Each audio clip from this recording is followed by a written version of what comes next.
এবং আমরা এখন সলভ করছি নবম শ্রেণী কোষে দেখি 7.4 অর্থাৎ বহুপদী সংখ্যামালা চ্যাপ্টার অঙ্ক সলভ করছি। এখানে অঙ্কটা আছে, আমরা এখন 7 দাগের অঙ্কটা সলভ করব। এই যে বহুপদী সংখ্যামালাটা দেওয়া আছে, এই সংখ্যামালাকে x-2 দ্বারা ভাগ করলে ভাগশেষ 4 হয় এবং এই বহুপদী সংখ্যামালা একটি উৎপাদক x+2 হলে এ ও বি এর মানটা আমাদের নির্ণয় করতে হবে। তাহলে এ ও বি এর মানটা কীভাবে নির্ণয় করব? অঙ্কের নিয়ম অনুযায়ী যেটা দিয়ে ভাগ করতে হবে সেটা =0 করছি। অতএব x = কত হবে? 2।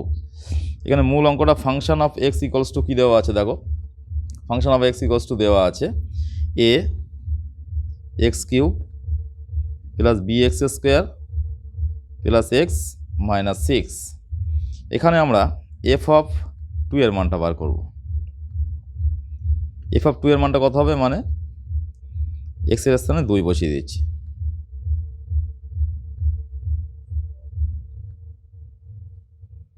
দুইয়ের কিউব করলে 8 হয়, তাহলে 8a প্লাস 2 × 4 4b + 2 - 6।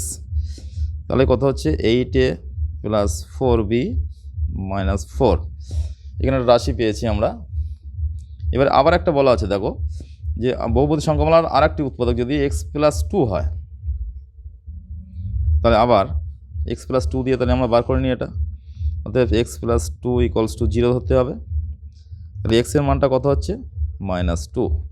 এই মূল যে ফাংশন আছে সেই ফাংশনে আমরা f(-2) এর মানটা বার করব। এই যে ফাংশনটা লিখেছি এখানে, তাহলে f(-2) বলতে x এর স্থানে -2 হবে, -2 এর কিউব প্লাস b × -2 এর স্কোয়ার প্লাস -2 - 6।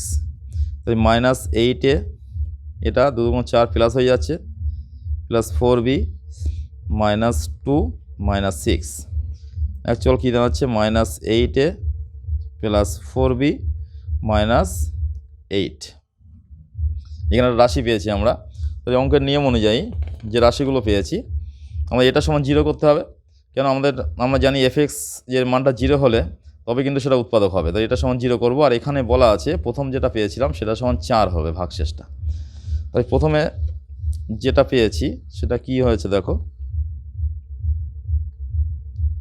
শর্তানুসারে প্রথমে যে রাশিটা পেয়েছিলাম 8a প্লাস 4b - 4 = 4 হবে, কারণ এখানে বলা আছে ভাগশেষটা 4 হয়। তাহলে এখানে 4 হলে আমরা এখান থেকে একটা ক্যালকুলেশনটা ছোটো করে নিই একটু। এটা এখান থেকে 4 কমন নিয়ে নিচ্ছি। 4 কমন নিলে কত হবে? 2a plus b - 1 = 4। তাই 2a প্লাস b - 1 = এখানে 4টা দিকে গেলে ভাগ হয়ে যাচ্ছে, মানে 1। তাহলে কী দাঁড়াচ্ছে? 2a এখানে বা রাখতে হবে, তাহলে প্লাস b = 1টা দিক গেলে 2 হচ্ছে। তাই 2a প্লাস b = 2। এবার দেখো দ্বিতীয়টা কি বলা আছে। আবার দ্বিতীয়টা ক্ষেত্রে যে আমরা রাশিমালাটা পেয়েছি -8a plus 4b - 8, -8a plus 4b - 8 = 0 হবে। আরেকবার মিলিয়ে নিচ্ছি, -8a প্লাস 4b - 8। তাহলে এখানে দেখো লিখেছি -8a প্লাস 4b - 8 = 0 হবে। তাহলে এখান থেকে কী করবো? 4 কমন নিয়ে নিই, -4 যদি কমন নিই, তাই 2a মাইনাস বি মাইনাস 2 না প্লাস 2 = 0। -4 কমন নিলাম, তাহলে এখানে -2a মাইনাস 4b এই মাইনাস b প্লাস 2। অতএব তাই 2a মাইনাস b প্লাস 2 = কত হচ্ছে? 0। এই চারটা দিকে 0 হয়ে যাচ্ছে। অতএব 2a মাইনাস b = -2 হচ্ছে। 2a minus b = -2। তাহলে এটাকে আমরা 1 নম্বর সমীকরণ বলবো, এটাকে 2 নম্বর সমীকরণ বলবো। দেখো 1 আর 2 সলভ করে নিচ্ছি, তাহলে আমরা a আর b এর মানটা পেয়ে যাব। অতএব 2a প্লাস b = 2, একটা 2a মাইনাস b = -2। অপনয়ন পদ্ধতিতে সলভ করলে b কেটে যাচ্ছে, 4a = কত হবে? +2 -2 মানে 0। তাহলে এর মানটা কত পাবো? তবে এ সমান আমরা পেয়ে যাচ্ছি 0। এবার আমরা 1 নম্বর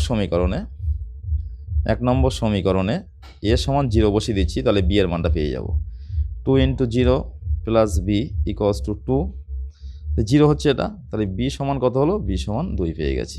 অতএব এ ও বি এর মান বার করতে বলা হয়েছিল, দেখো অঙ্কে এ ও বি এর মান কত হবে। তাহলে এ আর বি এর মানটা কত পাচ্ছি? এ এর মান ইকুয়ালস টু 0, বি এর মান ইকুয়ালস টু 2। যেটা অ্যান্সার হবে সবসময় কিন্তু ভাষা দিয়ে এইভাবে নিচে অ্যান্সারটা লিখে দিতে হবে। এইভাবে দেখো একটা ফুল অঙ্ক কিন্তু এইভাবে অঙ্কটা কমপ্লিট হলো।